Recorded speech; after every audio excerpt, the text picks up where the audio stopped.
The most widely used personality framework, however, is the Myers-Briggs Type Indicator, the MBTI. About 2.5 million people take this test every year, and hundreds of large, well-known companies use it. The problem for organizational psychologists who rely on data and peer-reviewed evidence, the problem is that the MBTI tends to score poorly in terms of its reliability and validity. Some types of validity assess how well a measure predicts job performance. The MBTI is not strongly correlated with job performance.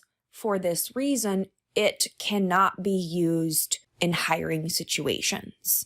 The Big Five model can. The MBTI then can only be used for developmental purposes, like in a training situation or as a group development activity. Even then, it has limited relevance to personality in the real world. Jung's original framework was based on 4 dimensions: extroverted or introverted, sensing or intuitive, thinking or feeling, and perceiving or judging, which created 16 different personality types. Researchers over the years have not been able to find evidence of 16 distinct personality types. The graphic on this slide defines the different dimensions, but I'm going to move on to the next section.